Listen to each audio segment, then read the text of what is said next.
నా హైడ్రేషన్ కోసం I just trust one thing, ఫుల్గా వాటర్ ఉండే కంట్రీ డిలైట్ వల్ల పొలాచి కోకోనట్స్. సో ఇప్పుడే కంట్రీ డిలైట్ యాప్ డౌన్లోడ్ చేసుకొని ఆర్డర్ చేయండి.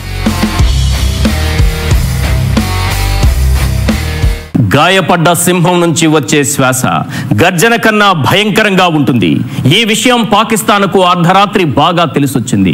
నిద్రలేని రాత్రి ఎంత భయంకరంగా ఉంటుందో ఇంకా బాగా తెలిసొచ్చింది. అర్ధరాత్రి 1:05 మండే సూర్యుడు ఉదయిస్తే ఎలా ఉంటుందో అంతకన్నా బాగా తెలిసొచ్చింది. పహల్గాంలో ఉగ్రమూకలు దాడి చేసి మన ఆడపడుచుల నుదుటి సింధూరం చెరిపేస్తే, ఎన్నో కుటుంబాలకు అయిన వాళ్లను దూరం చేస్తే భారత్ చూస్తూ ఊరుకుంటుందా? ఏ సింధూరం అయితే తుడిచేశారు ఆ సింధూరమే ఉగ్రవాదుల పాలిట యమపాశమైంది. ఆపరేషన్ సింధూర్ మిజైళ్లు కేవలం ఉగ్ర శిబిరాల్లోనే కాదు, ఉగ్రవాదుల్లోనూ వారిని పెంచి పోషిస్తున్న పాక్ ప్రభుత్వ పెద్దల గుండెల్లోనూ అణుబాంబులై పేలాయి. అర్ధరాత్రి 1:05 మొదలైన దాడులు 1:30 ముగిశాయి. కేవలం 25 నిమిషాల్లో 9 ఉగ్ర స్థావరాలను మన సైన్యం నేలమట్టం చేసింది. ముఖ్యంగా జైషే మహమ్మద్, లష్కర్ ఏ తోయిబా ఉగ్రవాద సంస్థల లక్ష్యంగా ఈ దాడులు జరిగాయి.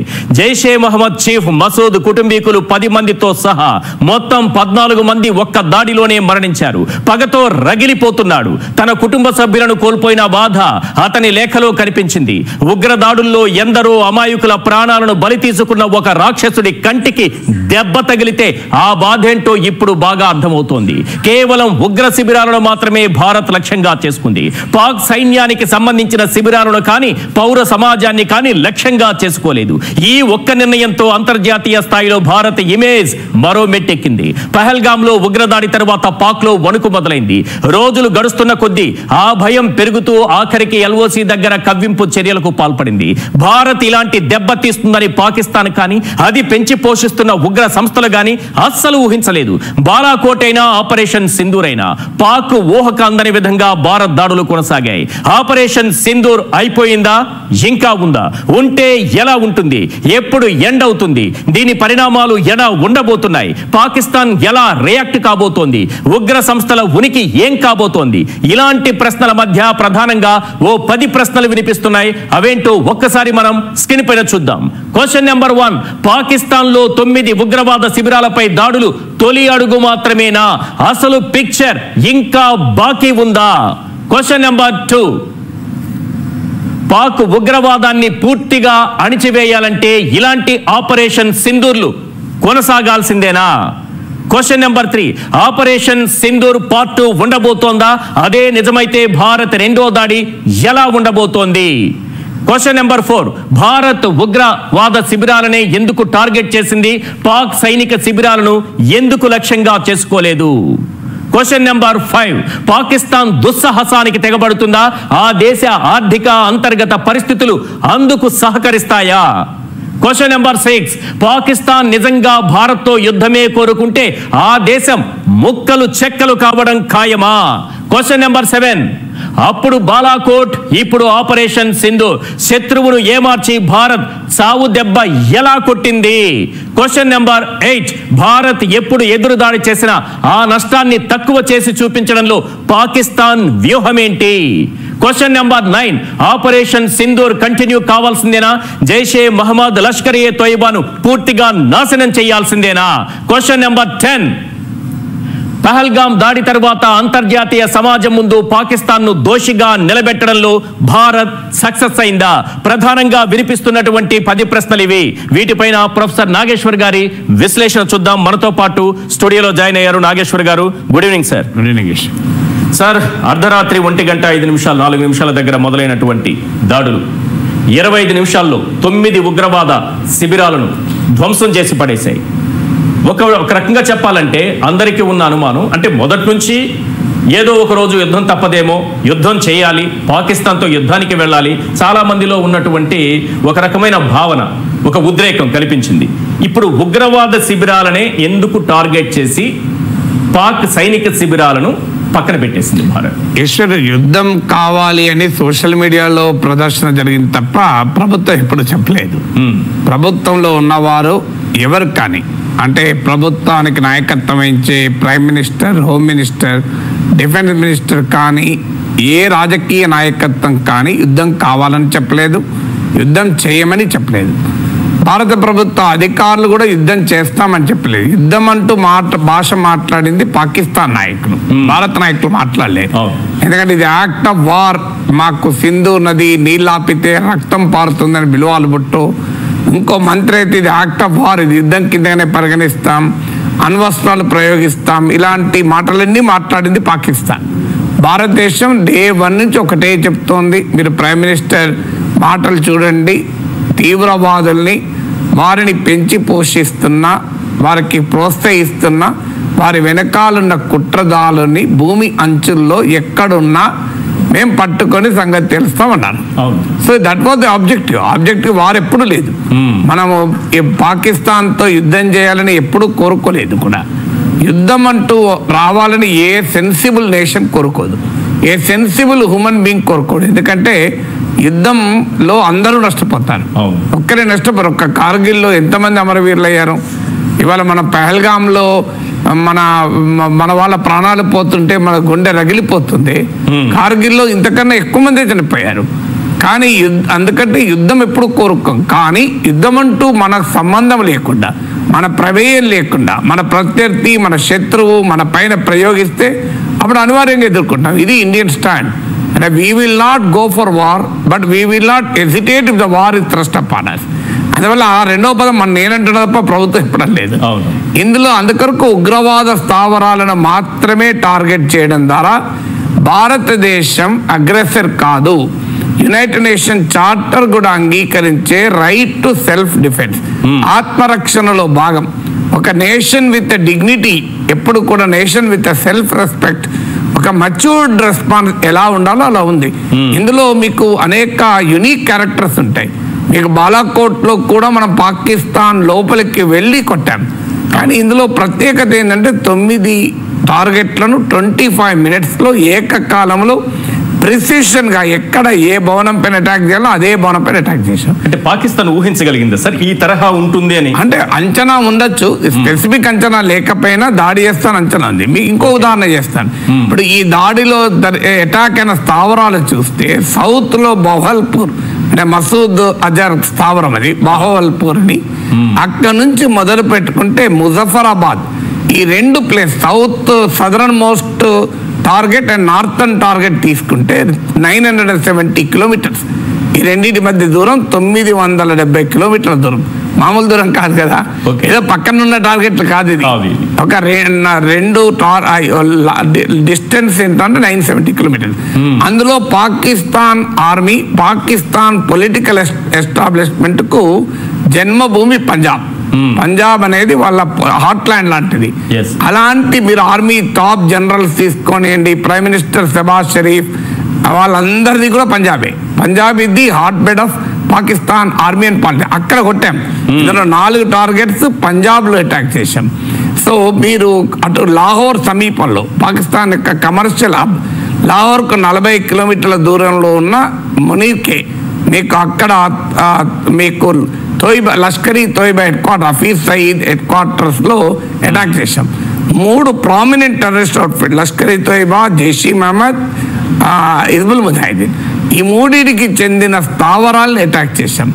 సో అందువల్ల దీనికి చాలా యునిక్ సిగ్నిఫికెన్స్ ఉంది. బట్ మనం యుద్ధం కోరుకోలేదు గనక మన అఫీషియల్ విదేశాంగ ప్రతినిధి క్లియర్ గా చెప్పాడు, మాది మెజర్డ్, ప్రపోర్షనేట్, రెస్పాన్సిబుల్, నాన్ ఎస్కలేటరీ. అంటే పాకిస్తాన్ భూభాగంలోకి వెళ్లకుండా, గగనతలంలోకి వెళ్లకుండా ఇలా మీరు చెప్పిన వేరు వేరు ప్రాంతాలు, ఇటు సౌత్ నార్త్ కి సంబంధించిన ప్రాంతాలు ఒక వ్యూహంతో పక్కా ప్లానింగ్, ఈ గ్యాప్ లో అంతా ఇదే చేసుకుందా భారత్? లేదు, భూభాగంలోకి వెళ్ళాం కదా, భూభాగంలో వెళ్ళకపోతే ఎలా కొడతాం?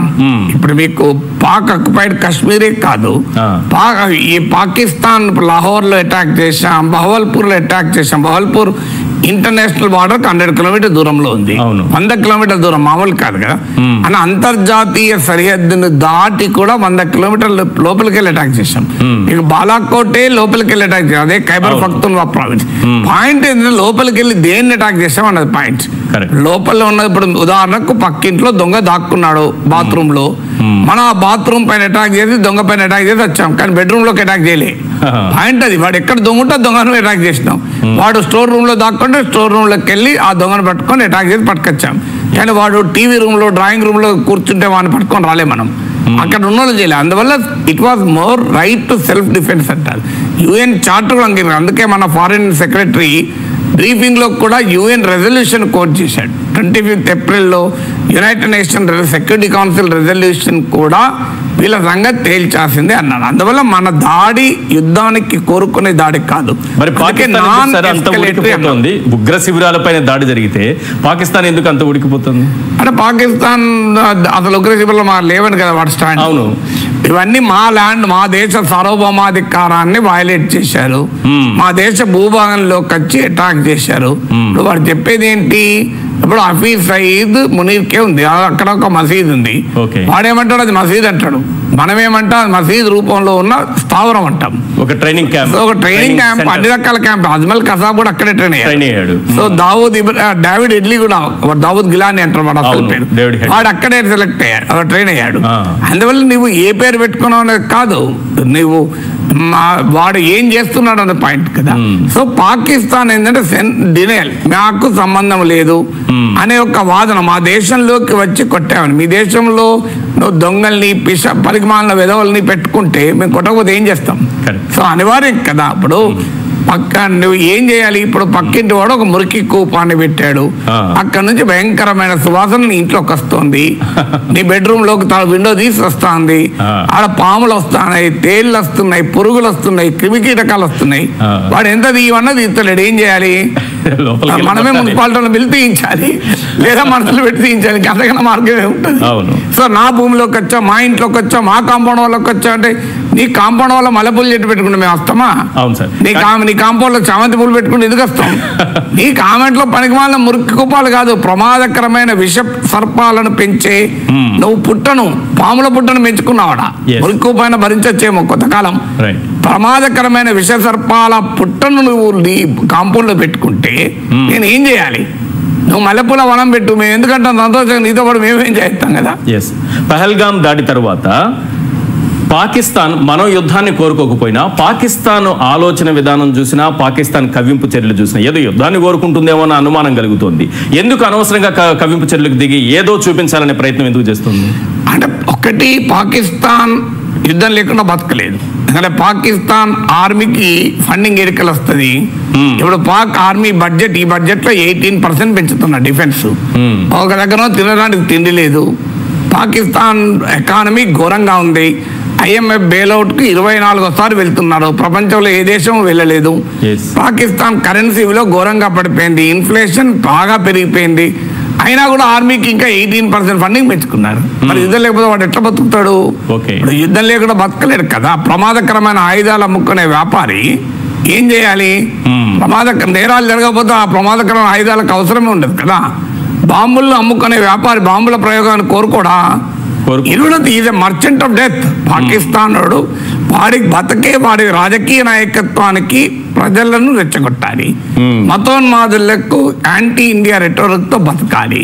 మతోన్మాదంతో రగిలే సైనిక జనరల్ కసీముని లాంటి వాళ్లకు ఇండియాతో శాశ్వత శత్రుత్వం అవసరం. అందుకొరకు వాడు అంటాడు నిజంగానే యుద్ధం చేస్తాడా? ఇప్పుడు డిఫెన్స్ మినిస్టర్ పొద్దున మాట్లాడాడు, సాయంత్రం మాట్లాడాడు.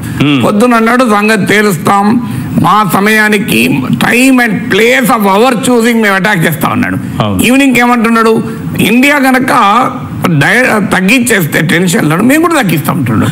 అరే మేము టెన్షన్ తగ్గించేదే, మేము కొట్టొచ్చాం, అటాక్ కూడా చేసి వచ్చాం కదా. అటాక్ చేసి వచ్చినాక మాకేముంటుంది టెన్షన్? ఇక సో నీకు టెన్షన్ ఉండాలి కదా. అటెన్షన్ మనది, టెన్షన్ వాడిది. సో అటెన్షన్ గా ఉండాల్సిందే కదా. అందువల్ల పాకిస్తాన్ ఇప్పుడు వెంటనే ఈవినింగ్ ఏమంటాడు, మొత్తం మార్చేశాడు వాయిస్. అంటే అది మీకు ఇది కొత్త కాదు. మీకు 1971లోనే బంగ్లాదేశ్ విమోచన యుద్ధం అప్పుడు 90,000కు పైగా పాకిస్తాన్ సైనికులు భారత సైన్య నాయకత్వం ముందు లొంగిపోయారు. ఆ ఫోటో కూడా ఇండియన్ ఆర్మీ చీఫ్ ఆఫీస్ లో ఉండేది. సో అలాగే కార్గిల్ యుద్ధంలో కూడా తోకముడిచారు. బాలాకోట్ స్ట్రైక్ తర్వాత ఏమి చేశారు? అందువల్ల ఇప్పుడు కూడా మాటలను బట్టి పాకిస్తాన్ ఏమో చేస్తుందని అనుకోలేము. కానీ మన అని చెప్పి అప్రమత్తంగా ఉండాలి. ఖచ్చితంగా ఉదాసీనత పనికిరాదు. ఎందుకంటే పిచ్చోన్ చేతిలో అస్త్రం. అందులో Pakistan army, Pakistan political leadership legitimacy crisis ఎదుర్కొంటోంది. ఆర్మీలోనే తిరుగుబాట్లు మొదలవుతున్నాయి. దేశమంతటా వేర్పాటు వద్ద ఉద్యమాలు, బెలూచిస్తాన్లో ఖైబర్ పఖ్తూన్వాలో, పంజాబ్కు సింధు మధ్య ఘర్షణలు. అందువల్ల వాళ్ళ లెజిటిమసీ కాపాడుకోవటానికి కూడా మీరు ఏదైనా పనికిమాల చర్య చేయవచ్చు. అందువల్ల మనం ఉదాసీనత పనికిరాదు కనుక ప్రభుత్వాలు సైన్యము ఆ అలర్ట్లో సెన్స్ ఆఫ్ ప్రిపేర్నెస్లో ఉంటారు. అంటే పాకిస్తాన్ ఆర్థిక పరిస్థితి కానీ అంతర్గత పరిస్థితులు కానీ నిజానికి యుద్ధానికి తీసుకెళ్లే విధంగా ఉన్నాయా ప్రస్తుతానికి? అసలు శాంతిలో కూడా బతకట్లేదు వాడు, యుద్ధంలో ఎట్లా బతుకుతారు? యుద్ధం వస్తే కాదు, ఇప్పుడు పీస్ఫుల్ గా అక్కడ ఉండే పరిస్థితులు యుద్ధానికి మనం యుద్ధం చేద్దాం, ఇండియాతో యుద్ధం చేద్దాం అనే పరిస్థితులు నిజానికి ఉన్నాయా? ఆర్థిక పరిస్థితి, అంతర్గత పరిస్థితి. ఇక్కడ మనకు అర్థం కావాల్సింది, పాక్ ప్రజలు బాధపడుతుంటారు. పాక్ ఆర్మీ జనరల్స్ కు బ్రహ్మాండంగా విల్లాస్, ఫారిన్ లో అకౌంట్లు. ఇప్పుడు వాళ్ళ వార్తలు వస్తున్నాయి, పాకిస్తాన్ జనరల్ తమ ఫ్యామిలీస్ ను విదేశాలు పంపించారట. చాలా మంది మంత్రులు. పాకిస్తాన్ ఎంపీ అన్నాడు, యుద్ధం వస్తే ఏం చెప్తాను, బార్డర్ పోతాను కాదు, నేను లండన్ పోతా అన్నాడు. సో అందువల్ల పాకిస్తాన్ ఎలీట్ వేరు, పాకిస్తాన్ సమాజం వేరు. ఆర్థిక భారం సమాజం భరిస్తుంది. పాకిస్తాన్ ఎలీట్కి ఆర్థిక భారం లేదు కదా, వాడు బ్రహ్మాండంగా ఉంటాడు కదా. వాడు ఎవరికి భారం అనేది, ఇప్పుడు ఉదాహరణకు ఇండియన్ ఎకానమీ కొలాప్స్ అయింది అనుకోండి, సామాన్యుడు ఇబ్బంది పడతాడు తప్ప 1000 కోట్లు ఉన్నాడు ఇబ్బంది ఏం పడడు కదా. సో ఇక్కడ కూడా ఉంది, పాకిస్తాన్ ఎలీట్కి భారం లేదు, కానీ పాకిస్తాన్ ప్రజలకు భారం. పాకిస్తాన్ ప్రజలు తిరగబడకుండా మతోన్మాదం అనే విద్వేషాన్ని రెచ్చగొట్టించుతారు. భారతదేశం వేరు. ఇప్పుడు ఆసిమ్ చెప్పింది అదే కదా, జీవనాడి సిద్ధాంతం. జగ్లర్ వేన్ థియరీ చెప్పాడు కదా, మనకు కాశ్మీర్ జగ్లర్ వేన్, ఇండియా వేరు, పాకిస్తాన్ వేరు, తరతరాలుగా మనం వేరు, సాంప్రదాయాలు వేరు, ఆచారాలు వేరు అని చెప్పిన సిద్ధాంతం ఇదే. ఎందుకంటే భారతీయుల పట్ల, భారతదేశం పట్ల నిరంతర విద్వేషాన్ని ప్రజల్లో రెచ్చగొడుతూ పబ్బం గడుపుకుంటారు. సో అందువల్ల వాడికి ఏముంది, వాడికి ఏమైనా ప్రజలు కష్టాలు బాధలు వాడితో సంబంధం లేదు కదా. సింహని ఏమైనా జీతం తగ్గుతుందా? ఇంకేమన్నా వస్తే యుద్ధం అంతా పెరుగుతుంది. యుద్ధం వస్తే 4 కాంట్రాక్ట్లు వచ్చి ఇంకెక్కువ ఆదాయాలు వస్తాయి కదా ఆర్మీ జనరల్స్ కు.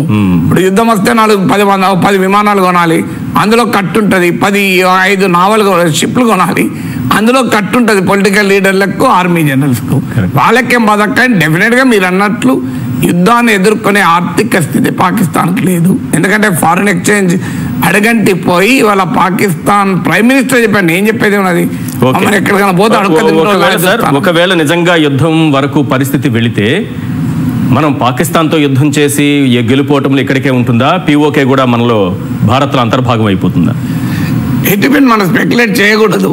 ఇవాళ కాకపోతే రేపైనా పాక్ ఆక్రమిత కాశ్మీర్ భారతదేశంలో విలీనం జరగాల్సిందే. ఎప్పుడు జరుగుతుంది, ఎలా జరుగుతుంది అనేది నేను కాదు, మీరు కాదు నిర్ణయించాల్సింది. మాది నిర్ణయించాల్సింది భారత ప్రభుత్వం, భారతదేశ సైన్యం. కానీ పాక్ ఆక్రమిత కాశ్మీర్, అది పాక్ ఆక్రమిత కాశ్మీర్, అది భారతదేశంలో అంతర్భాగం. మొత్తం కంప్లీట్ కాశ్మీరే భారతదేశం, జమ్మూ కాశ్మీరే భారతదేశంలో అంతర్భాగం. అందువల్ల పాక్ ఆక్యుపైడ్ కాశ్మీర్ స్వాధీనం చేసుకోవడం అనేది అన్ఫినిష్డ్ ఎజెండా ఇన్ కాశ్మీర్. ఏమైనా మిగిలి ఉన్న ఎజెండా కాశ్మీర్లో ఏమైనా ఉందంటే అదే. కానీ అది ఇప్పుడే జరుగుతుందా? ఇది మనం ఎప్పుడు కూడా విదేశాంగ విధానాన్ని, దేశ భద్రతా వ్యవహారాలని రాజకీయపరమైన భావోద్వేగాలతో నడిపించకూడదు. It should not be driven by public sentiment, it should be driven by strategic calculations. అంటే దేశానికి ఉన్న వ్యూహాత్మక అడ్వాంటేజెస్ ఏంటి, లిమిటేషన్స్ ఏంటి పరిగణలోకి తీసుకోవాల్సిన నిర్ణయం. బట్ ఒక భారతీయుడిగా మనం కోరుకోవాల్సింది ఇవాళ కాకపోతే రేపైనా పాక్ ఆక్రమిత కాశ్మీర్ భారతదేశంలో సగర్వంగా భాగం కావాల్సిందే. ఇప్పటికీ జమ్మూ కాశ్మీర్ అసెంబ్లీలో పిఓకేకు సంబంధించిన సీట్లు కూడా ఉంటాయి. Even China Pakistan economic corridor Gilgit Baltistan అనే పాక్ ఆక్రమిత కాశ్మీర్ భూభాగం నుంచి వెళ్తున్నప్పుడు ఇండియా అబ్జెక్ట్ చేసింది, ఇది మా ల్యాండ్, చైనా వాడు పాకిస్తాన్ తో కలిపి ఎలా ఎకనామిక్ కారిడార్ కడతారని. అప్పుడు పాకిస్తాన్ కు మిత్ర దేశంగా ఉన్న చైనా కూడా ఇచ్చిన వివరణ ఏంటంటే, మేము చైనా పాకిస్తాన్ ఎకనామిక్ కారిడార్ కట్టడం అంటే పాక్ ఈ భూభాగాన్ని, అంటే మనం పాక్ ఆక్రమిత కాశ్మీర్ అంటాం, వాళ్ళు పాక్ అడ్మినిస్టర్డ్ కాశ్మీర్ అంటాం. సో పాక్ ఈ భూభాగం యొక్క సావర్నిటీని మేము డిసైడ్ చేస్తలేము అది ఏ దేశానికి అనేది మీరు పాకిస్తాన్ తేల్చుకోండి, అది మాకు సంబంధించిన అంశం కాదు. మేము only China Pakistan economic corridor కడుతున్నది కూడా పాకిస్తాన్ ఆధీనంలో ఉంది కనుక. కానీ దట్ డజంట్ మీన్ ఇది భారతదేశానికి కాదు, పాకిస్తాన్ అని మేమేం అనడం లేదు అని ఆఖరికి చైనా అన్నది. నేను ఎందుకు చైనా ఉదాహరణ చెప్పినంటే పాకిస్తాన్ బాగా ఆశపడుతున్న దేశం కదా, ఆ దేశమే చెప్పింది. అందువల్ల POK అనేది అయితే ఆధునిక కాలంలో సరిహద్దులు మారడం అంత సులభం కాకపోవచ్చు, కరెక్ట్. కానీ బట్ యుద్ధం జరిగితే POK అనేది ఏమవుతుంది, ఈ అవకాశాన్ని కూడా భారత్ ఉపయోగించుకునేది ఉండే ఛాన్స్ ఉందా? స్ట్రాటజిక్ గా అవకాశం వస్తే ఏ దేశం ఉపయోగించుకుంటుంది, ఎందుకు కోరుకుంటుంది? సో అందులో మన భూభాగాన్ని మనం చెప్తున్నప్పుడు తమ దేశ భూభాగం కాకపోయినా యుద్ధాల్లో ఆక్రమించుకుంటుంటారు. ఇప్పుడు రష్యా 20% ఆఫ్ యుక్రెయిన్ టెరిటరీ ఆక్రమించింది, క్రిమియా 2014లో ఆక్రమించింది. ప్రపంచంలో చాలా అనుభవాలు ఉన్నాయి. మనం ఆక్రమణ చేసే లక్ష్యం భారతదేశానికి లేదు, కానీ దేశ భూభాగం అది మన భూభాగము. మన భూభాగాన్ని పాకిస్తాన్ ఆక్రమించుకుని కూర్చున్నది. ఇవాళ కాకపోతే రేపైనా వాడు ఖాళీ చేయాల్సిందే, మనం ఖాళీ చేయించాల్సిందే కదా. రైట్ సార్, పాకిస్తాన్లో అంతర్గత పరిస్థితులు చూస్తే ప్రభుత్వం, ప్రజలు ఎన్నుకున్నటువంటి ప్రభుత్వం, ఇటువైపు వాళ్ళ సైన్యం ఆర్మీ తీసుకుందాం, రెండు కూడా ఈక్వల్గా పోటాపోటీగా ఉంటాయి. అవసరమైతే ఆర్మీ పైచేయి సాధించి ప్రభుత్వం పైన కూడా ప్రజలు ఎన్నుకున్న ప్రభుత్వం కూడా పైచేయి సాధించేటటువంటి పరిస్థితులు ఉంటాయి. నిజంగా యుద్ధం ఇటు ప్రభుత్వం కోరుకున్నా, అక్కడ పాకిస్తాన్ ఆర్మీ కోరుకున్నా, ఓవరాల్గా పాకిస్తాన్ పరిస్థితి ఏమవుతుంది యుద్ధం తర్వాత? అంటే మీరు అన్న దాంట్లో చిన్న కరెక్షన్ ఏదంటే సైన్యం ఎప్పుడు పైచేయి, అప్పుడప్పుడు కాదు. కొన్నిసార్లు ఏమో ప్రత్యక్షంగా అధికారంలో ఉంటుంది, కొన్నిసార్లు పరోక్షంగా వేరే వాళ్ళని కూర్చుండబెట్టి ఎలా ఉన్నా వాళ్ళదే పై చేయి, అల్టిమేట్ గా వాళ్ళదే పై చేయి. పాకిస్తాన్ చరిత్ర అంతా అదే. ఇప్పుడు ఇమ్రాన్ ఖాన్ నవాజ్ షరీఫ్ జైల్లో పెట్టి ఇమ్రాన్ ఖాన్ ప్రైమ్ మినిస్టర్ చేసిన సైన్యమే. ఇమ్రాన్ ఖాన్ జైల్లో పెట్టించి నవాజ్ షరీఫ్ సోదరుని ప్రైమ్ మినిస్టర్ చేసింది కూడా సైన్యమే కదా. సో అందువల్ల సైన్యము ఇట్ కాల్ షార్ట్స్, అక్కడ ఇంకో వేరే సెకండ్ ఒపీనియన్ లేదు. సైన్యం పడేది, army doesn't govern, army will always fight. ఆర్మీకి ఉండే స్వభావమే కంబాట్ ఆపరేషన్ కదా. అందులో పాకిస్తాన్ ఆర్మీకి దేశము, గవర్నెన్స్, సంస్కారం ఇవన్నీ ఎందుకుంటాయి? సో అదొక ఫెయిల్డ్ కంట్రీ. సో అందువల్ల ఆటోమేటిక్ గా పాకిస్తాన్ ఆర్మీ భారత్ తో ఘర్షణ కోరుకుంటుంది, కానీ ఆర్మీ కదా, ఎంత కాదన్నా దాని బలహీనతలు కూడా దానికి తెలుసు కదా. పొలిటికల్ లీడర్షిప్ అంటే తెలిసినా నటించవచ్చు, తెలియకపోవచ్చు, కానీ ఆర్మీ నోస్ వెరీ వెల్ కదా. ఇప్పుడు ఒక ఆర్మీ అన్నప్పుడు దానికున్న శక్తి ఎంత, దానికున్న కామెంట్. అందుకే మీరు గమనించండి, రెండు ఉదాహరణలు చూస్తే పాకిస్తాన్ బలహీనత అర్థమవుతుంది. ఒకటి, ఎప్పుడు కూడా బలం ఉన్నవాడు ఎదురించి పోరాడతాడు, బలం లేని వాడే వచ్చి వెన్నుపోటు పడుస్తాడు. ఎక్కడైనా మీరు చరిత్ర చూడండి. అందువల్ల బలమున్నవాడు ఎప్పుడు తీవ్రవాదాన్ని ఎగుమతి చేస్తూ ప్రాక్సీ వార్ నడపడు, డైరెక్ట్ వార్ నడుపుతాడు. ఇప్పుడు మీకు ప్రాక్సీ వార్ నడుపుతున్నాడు అంటేనే బలం లేదని అంగీకరించడం, ప్రచండ యుద్ధాన్ని కోరుకుంటున్నాడు అంటేనే బలం లేదని అంగీకరించడం. ఇక రెండవది, మీకు ఈ ఆర్మీ న్యూక్లియర్ వెపన్స్ గురించి ఎందుకు మాట్లాడుతున్నారు? మరి ఇండియాకి లేదా న్యూక్లియర్ వెపన్, పాకిస్తాన్ కన్నా ఎక్కువ పొటెన్షియల్ కెపాసిటీ మనకు. అయినా మనం ఎందుకు మాట్లాడలేదు, వాడెందుకు మాట్లాడాడు? అందువల్ల మనకి ఇవన్నీ తెలుగు సమత లేదా? ఎగిరే విస్తారాకి ఎగిరెగిరి పడుతుంది, నిండుకుండా తొనకదు, చేతకానంబకు నొప్పులు ఎక్కువ, చెత్త సినిమాకు పాటలు ఎక్కువ, చెల్లని రూపాయి గీతలు ఎక్కువ అంటారు కదా. అట్లనే పాకిస్తాన్ కు మాటలు ఎక్కువ. ఎందుకంటే nuclear weapon is not a weapon of war Ishwar, it's a weapon of deterrence. అంటే వెపన్ ఆఫ్ వార్ వేరు, వెపన్ ఆఫ్ డిటరెన్స్ వేరు. వెపన్ ఆఫ్ వార్ ఏంటంటే నీకు అది యుద్ధము కోసం ఉపయోగపడేది, యుద్ధం కోసం ఉపయోగపడేది కాదు. నీ ఇంట్లో ఉన్న గోల్డ్ కూరగాయల షాప్లో ఉపయోగపడదు, కస్టమర్స్కి ఉపయోగపడుతుంది. కూరగాయల షాపులో ఉపయోగపడేది జేబులో ఉన్న నోటు కాదంటే, నీ ఇంకో షాపింగ్ మాల్ పోతే క్రెడిట్ కార్డు ఉపయోగపడుతుంది. కానీ బంగారం గొలుసు పట్టుకొని షాపింగ్ మాల్కి ఎవడు ఓడు కదా. సో ఎందుకంటే అది వెపన్ ఆఫ్, అది that is not a tool of marketing, A tool of marketing కాదు అది. గోల్డ్ ఏంటంటే ఒక అసెట్, ఇన్వెస్ట్మెంట్, ఫ్యూచర్ లో రక్షణ. ఇది కూడా అంతే, వెపన్ ఆఫ్ డిటరెన్స్. మీకు సామాన్య భాషలో చెప్పడానికి గోల్డ్ ను, క్రెడిట్ కార్డు ను, గోల్డ్ ను జేబులో ఉన్న క్యాష్ తో పోలుస్తుంది. గోల్డ్ వేరు, జేబులో ఉన్న క్యాష్ వేరు. గోల్డ్ ఉన్నది, పోదాం హోటల్ పోదాం అంటారా ఎవడన్నా? క్రెడిట్ కార్డు ఉంది లేదా జేబులో డబ్బులు ఉన్నట్టు హోటల్ పోతాడు. అవి లేకపోతే హోటల్కే పోడు, మీకు హోటల్కే పోడు. గోల్డ్ ఉన్నదని ఎప్పుడు హోటల్కి పోడు. నా ఇంట్లో 10 తులాల గొలుస్తున్నది, నక్లెస్ ఉన్నది హోటల్ పోదామా అంటాడు ఎవడన్నా మెదడున్నాడు? నక్లెస్ ఇచ్చి ఎవడన్నా హోటల్ బిల్ కడతాడా? ఇది కూడా అంతే. Nuclear weapon is not a weapon of war, it is a weapon of deterrence. అంటే అణ్వాయుధం ఉంది కదా అని వేరే వాడు కాస్త వెనక ఆడతాడు అంతే. లేకపోతే ప్రపంచంలో హిరోషిమా నాగసాకి తర్వాత న్యూక్లియర్ వెపన్స్ ఎందుకు కాలే? తెలుసు, ఇది పాకిస్తాన్ కూడా తెలుసు. అయినా ఎందుకంటుంది అంటే తెలుసు పాకిస్తాన్ కు, ఇట్ నోస్ ఇట్స్ లిమిటేషన్. పిచ్చోడి చేతిలో రాయి ప్రమాదకరం. అదొకటి, పిచ్చోడి చేతిలో రాయి అనే ఆ డైమెన్షన్ ఎప్పుడు ఉంది కనుక మనం ఇంత అప్రమత్తంగా ఉన్నాం కదా. అందువల్ల ఇదొకటే కాదు, పాకిస్తాన్ కు కన్నా ఇండియా 9 times ఎక్కువ డిఫెన్స్ ఎక్స్పెండిచర్. మీకు పాకిస్తాన్ డిఫెన్స్ ఎక్స్పెండిచర్ ఎంతకు సమానం అంటే ఇండియా ఈ మధ్య కొన్న రాఫెల్ యుద్ధ విమానాలకు కొన్న బిల్లుకు సంబంధం. మనం ఫ్రాన్స్ నుంచి రాఫెల్ విమానాలు కొంటే చెల్లించిన బిల్లు పాకిస్తాన్ ఏడాదంతా మిలిటరీ పైన ఖర్చు పెట్టేదానికి సమానం. Pakistan missiles, Pakistan nuclear program అన్ని కూడా అరువు తెచ్చుకున్నది, అప్పు తెచ్చుకున్నది, కొనుకొచ్చుకున్నది. ఇండియాదేమో దేశీయంగా తయారైంది. అందువల్ల ఏ రకంగా చూసినా ఇండియన్ ఆర్మీతో పాకిస్తాన్ కంపారిజన్ కాదు. కానీ ఎందుకు యుద్ధాన్ని మనం కోరుకోము అంటే యుద్ధం అనేది తక్కువ ఎక్కువతో సంబంధం లేదు. యుద్ధం అంటే జరిగితే అందరం నష్టపోతాం కనుక మనం యుద్ధం కోరుకోం అంతే తప్ప పాకిస్తాన్తో భయపడి కాదు, పాకిస్తాన్ ఓడించలేక కాదు. యుద్ధం అంటూ జరిగితే డ్యామేజెస్ ఎవ్రీబడి కనుక. సో అందులో అనుయుద్ధం అంటూ జరిగితే ఇంకెక్కువైనా అవుతుంది. ఇక పాకిస్తాన్ కున్న మీరు అడిగిన ఆర్థిక పరిస్థితి ఘోరంగా ఉంది. పాకిస్తాన్ లో ఇప్పుడు మీకు బెలూచిస్తాన్ లిబరేషన్ ఆర్మీ తిరగబడుతోంది. 44% ఆఫ్ పాకిస్తాన్ ల్యాండ్ ఉంటుంది బెలూచిస్తాన్ లో. అంటే బెలూచిస్తాన్ విడిపోతే పాకిస్తాన్ ఎడుముకలు సగానికి పోయినట్టే.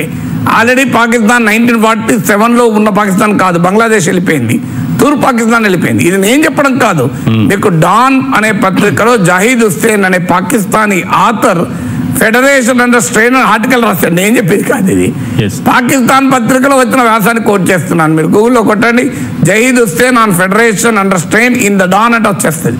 సో అందువల్ల పాకిస్తాన్ పరిస్థితి చాలా ఫ్రెజైల్గా ఉన్నది.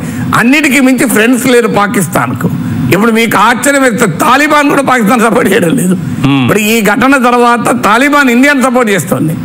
తాలిబాన్ అంటే వాళ్ళు సృష్టించిన సైన్యమే కదా తాలిబాన్, వాళ్ళు సపోర్ట్ చేయడం లేదు. ఒక్క తుర్కీయే మాత్రమే కాస్త సపోర్ట్ చేస్తున్నట్లుంది. చైనా కొంత మాటలు సపోర్ట్ చేస్తుంది. కానీ ఇప్పుడు చైనా కూడా భారత్ని ఖండించలేదు ఈ ఘటన తర్వాత. ఇద్దరికి ఇండియాకు పాకిస్తాన్కు విజ్ఞప్తి చేసింది, పరిస్థితులు చేయజారకుండా చూడండి. ఇది అమెరికా అదే అన్నది, యూరోప్ అదే అన్నది, అన్ని దేశాలు అదే అన్నది. అందువల్ల ఇలా ఆర్గనైజేషన్ ఆఫ్ ఇస్లామిక్ కంట్రీస్ లో కూడా పాకిస్తాన్ సపోర్ట్ లేదు. యునైటెడ్ నేషన్స్ సెక్యూరిటీ కౌన్సిల్ లో పాకిస్తాన్ నాన్ పర్మనెంట్ మెంబర్. ఇండియాను ఖండించడానికి చర్చ పెడితే అందరు రివర్స్ లో అడిగారు పాకిస్తాన్ ప్రశ్నలు. మరి పహల్గాం దాడి ఎవరు జరిపినట్టు, లష్కర్ తోబాకు సంబంధం లేదా, మరి అంటూ పాకిస్తాన్ సంగతి మీ అకౌంటబిలిటీ ఏందని అడిగారు. దాంతో యునైటెడ్ నేషన్ తీర్మానం కూడా చేయలేదు అసలు. No resolution, no statement of united nation security council meeting తర్వాత. Can you imagine, including Pakistan మిత్రదేశమైన చైనా కూడా రెజల్యూషన్ స్టేట్మెంట్ అడగలే. పాకిస్తాన్ ఒకటే స్టేట్మెంట్ ఇచ్చుకుంది. అందువల్ల Pakistan economically crippled, diplomatically isolated, politically divided.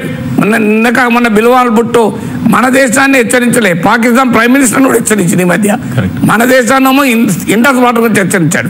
Pakistan prime minister ఎందుకు హెచ్చరించాడంటే పంజాబ్లో మీరు కడుతున్న కెనాల్స్ ప్రాజెక్ట్ వల్ల సింధు రాష్ట్రం నష్టపోతుంది, మీరు ఇదే చేస్తే మీ ప్రభుత్వాన్ని మద్దతు ఉపసంహరించుకున్నాడు హెచ్చరించాడు. ఇమ్రాన్ ఖాన్ జైల్లో ఉన్నాడు, ఆయన మద్దతుదారులు ఇండిపెండెంట్గా 100 సీట్లు గెలిచారు. అసలు ఆర్మీ అసీం మునీర్ మీటింగ్ పెడితే కో కమాండర్స్ అంతా ప్రశ్నించారు, నీ పర్సనల్ ఎజెండాతోని దేశాన్ని ఎందుకు ప్రమాదంలో తెచ్చి పెడతామని చెప్పి మాట్లాడారు. అందువల్ల ఆల్రౌండ్ క్రైసిస్ పాకిస్తాన్ ఎదుర్కొంటుంది.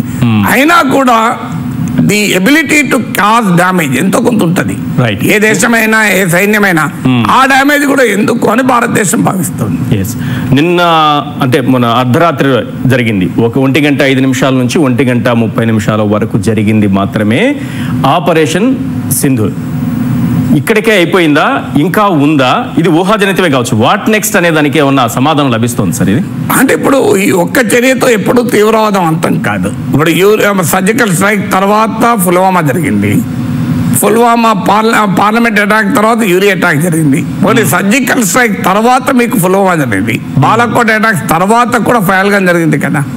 సో అందువల్ల ఈ ఎఫర్ట్ కంటిన్యూస్ గా కొనసాగాలి. అంటే మళ్ళీ దాడి చేస్తామా, ఆపరేషన్ సింధూర్ ఫేజ్ 2 ఉంటుందా? ఇప్పుడు జాతీయ మీడియాలో ఇది మొదటి దశ అని వార్తలు వచ్చాయి. అంటే ఇంకా దశలు ఉన్నాయా? అంటే ఈ అరగంట 25 నిమిషాలే ఆపరేషన్ సింధూర్ అవుతుందా? ఇది భవిష్యత్తులో కంటిన్యూ అవుతుంది? ఒకవేళ ఉంటే పార్ట్ 2 ఇంతకంటే ఎక్కువగా ఉంటుందా? అంటే నోబడీ కెన్ ఇమాజిన్. ఎందుకంటే ఇది గేమ్ థియరీలో ఎలా చూస్తే మనము ఎవ్రీ యాక్షన్ ను మానిటర్ చేస్తుంటారు. దాని కాన్సిక్వెన్సెస్ ఏంటి, రియాక్షన్ ఏంటి అని చూసి నెక్స్ట్ యాక్షన్ ఉంటుంది. ఎందుకంటే బహుశా ఈ యాక్షన్ కు ఉండే కాన్సిక్వెన్సెస్ ను బట్టి నెక్స్ట్ యాక్షన్ ఉంటుంది. అందువల్ల మనం ఊహించి ఖచ్చితంగా జరుగుతుందని చెప్పకూడదు. ఒకవేళ తెలిసినా చెప్పకూడదు. అంటే ఊహించి తర్వాత తెలవడానికి ఆర్మీకి సంబంధించిన వ్యూహం, ప్రభుత్వానికి సంబంధించిన అది ఆర్మీ వ్యూహం. ఈవెన్ ప్రభుత్వం కూడా కాదు, ప్రైమ్ మినిస్టర్ హైయెస్ట్ లెవెల్ తప్ప ఇలాంటి వ్యూహాలు ఈవెన్ కేబినెట్ మంత్రులు కూడా తెలియదు. ఇది నాట్ ఈవెన్ డిస్కస్. కానీ జనరల్ గా ఆలోచిస్తే సార్, జైషే మొహమ్మద్, లష్కర్ ఎ తోయిబా ఇవన్నీ కూడా పూర్తిగా నాశనం అయ్యేంత వరకు దీన్ని కంటిన్యూ చేయాలనే ఒక భావన అయితే ప్రజల్లో కనిపిస్తుంది. ఖచ్చితంగా ఉంటుంది. ప్రజల్లో ఎమోషన్ ఉంటుంది ఎప్పుడు కూడా. కానీ ప్రజల ఎమోషన్స్ తో దేశాల వ్యూహాత్మక నిర్ణయాలు ఉండకూడదు. అది చాలా ప్రమాదకరం కూడా దేశానికి. ఎందుకంటే సెన్స్ ఆఫ్ ప్రపోర్షన్ ఉండదు ప్రజల ఎమోషన్స్ కు. అవి జస్టిఫైడ్ కావచ్చు, లెజిటిమేట్ కావచ్చు. నీ కళ్ళ ముందట భారతదేశ బిడ్డలు 26 మంది ఒక నేపాలీ అతనితో పాటు అన్యాయంగా మరణిస్తే, అందులో ఆడబిడ్డల ముందట భర్తల ప్రాణాలు తీస్తుంటే, అందులో మతమే అని అడిగి చంపుతుంటే ఎవరికైనా కడుమన్నదా? అందువల్ల ప్రజల్లో ఉండే భావోద్వేగాలు మనం అర్థం చేసుకోవాలి. They are legitimate, they are genuine. అవి ఎమోషన్స్ కాదని ఎవరు అనరు. కానీ governments and army will not act on emotion. ఎందుకంటే అది ఆర్మీ కాదు, అది ఇండియన్ ఆర్మీ, ఇది ప్రొఫెషనల్ ఆర్మీ. ఎమోషన్స్ తో యాక్ట్ కాదు, స్ట్రాటజిక్ డిసిషన్స్ తో యాక్ట్ అవుతుంది. ఎమోషన్స్ ఏమున్నాయి? రేపు జరగకూడదు జరిగి ఇండియా నష్టపోతే మళ్ళీ ఇదే జనం మళ్ళీ అటువైపు తిరుగుతారు. సో మనకు తెలియందే ఉన్నది. సో నిప్పులు చిమ్ముతూ నింగికిస్తే జేజేలు కొడతారు, నేల వాలితే మళ్ళీ తిడతారు. మాకు శ్రీశ్రీ మాట ఉంది కదా, అన్ని సందర్భాల్లో వర్తిస్తుంది కదా. నిప్పులు చిమ్ముతూ నింగికి నేను ఎగిరిపోతే నిబిడాశ్చర్యంతో వీరే, నెత్తురు కక్కుతూ నేలకు నేను రాలిపోతే నిర్దాక్షిణ్యంగా వీరే. అంటే నిబిడాశ్చర్యమైనా నిర్దాక్షిణ్యంగానే వీరే ఉంటారు కదా, వీరే కామన్. సో అందువల్ల ఇవాళ నిబిడాశ్చర్యంతో మనం చూస్తున్నాం. నిబిడాశ్చర్యంతో సైన్యాన్ని జేజేలు పలుకుతున్నాం, ప్రభుత్వాన్ని మెచ్చుకుంటున్నాం. రేపు ఏదైనా నష్టం జరిగితే నిర్దాక్షిణ్యంగా ప్రభుత్వాన్ని నిందించే వరకు కూడా వీరే ఉంటారు. అందువల్ల ప్రభుత్వాలు ఎప్పుడు కానీ, ఆర్మీ కానీ, ఒక మెచ్యూర్డ్ నాగరికమైన నేషన్ ఎప్పుడు కూడా ఎమోషన్స్ తో ఎప్పుడు రియాక్ట్ కాదు. ఎమోషన్ ఉంటుంది, ఎవరమైనా మనుషులంగా ఎమోషన్ ఉండకుండా ఎందుకు ఉంటుంది? కానీ బట్ ఇట్స్ అందుకే అన్నారు measured, non escalatory, proportionate and responsible. 4 పదాలు వాడారు. ఆ choice of words very very important. India response ను మనం క్లియర్ గా వర్ణించాం. Measured, proportionate, non escalatory and responsible. ఈ 4 ప్రిన్సిపల్స్ ఆధారంగానే భవిష్యత్ రియాక్షన్ ఉంటుంది. పాకిస్తాన్ ను అన్ని రకాలుగా చోక్ చేయాల్సి ఉంటుంది. ఎకనామిక్ గా, డిప్లొమాటిక్ గా చోక్ చేయాలి. మన సెక్యూరిటీని బలోపేతం చేసుకోవాలి. ఎప్పుడు దొంగను ఎదుర్కోవడం ఎంత ముఖ్యమో మన ఇంటిని మనం జాగ్రత్తగా పటిష్టంగా చేసుకోవడం కూడా అంతే ముఖ్యం కదా. సరే, ఈ చివరిగా ఒకటి చెప్పండి. భారత్ వ్యూహానికి సంబంధించి Balakot, surgical strike, operation Sindoor ఏంటి సార్, ఎలా కనిపిస్తుంది? వ్యత్యాసం, ఈ తేడా ఏమైనా కనిపిస్తుందా? అంటే సర్జికల్ స్ట్రైక్స్ మన భూభాగంగా మనము చెప్తున్న పాక్ అక్యుపైడ్ కాశ్మీర్ లో జరిగింది. అది మన భూభాగం. ఇప్పుడు మన ప్లాట్ పక్కింటోడు ఆక్యుపై చేశాడు. ఆడికి పోయి మనం ఏం చేయాలంటే మనం వాడిని చెప్తామా? చెప్పాల్సిన మనదే కదా భూభాగం. వాడు ఆక్రమించుకున్నాడు. మన ప్లాట్ లోకి వెళ్ళి వాడికి ఫాట్ మనం ఒకటి ఇచ్చాం అంతే. మన ప్లాట్లు వాడు ఆక్రమించుకున్నాను కనుక అది మనదే కనుక అప్పుడప్పుడు వెళ్తుంటాం కూడా మనం. సో ఇది పాక్ ఆక్రమిత కాశ్మీర్ అనేది భారత భూభాగంలో భాగం కనుక దానికి మనము ఏ దేశానికి సమాధానం చెప్పలేదు, ఎవరికి ఇన్ఫర్మేషన్ ఇవ్వలేదు, సావర్నిటీ మనం వైలేట్ చేయలేదు కనుక it's part of India. Pak లో ఆక్రమణ ఉండొచ్చు, అందువల్ల దాన్ని సర్జికల్ స్ట్రైక్స్ అన్నారు. అంటే మన భూభాగంలో మనం జరిపిన దాడి ఇప్పుడు కర్రగుట్టలో జరిపిన ఆపరేషన్ లాంటిది అది. ఇదే పార్ట్ ఆఫ్ ల్యాండ్. ఇది కర్రగుట్ట అంటాం, అది పాక్ ఆక్రమిత కాశ్మీర్ అంటాం.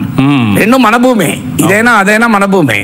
ఇక్కడ మనం ఎవరికైనా కర్రగుట్టల ఆపరేషన్ కు భారత ప్రభుత్వం ఎవరికైనా పర్మిషన్ తీసుకుందా? లేదు. అందుకే ఇది కూడా ఇండియన్ సావరెన్ ల్యాండ్.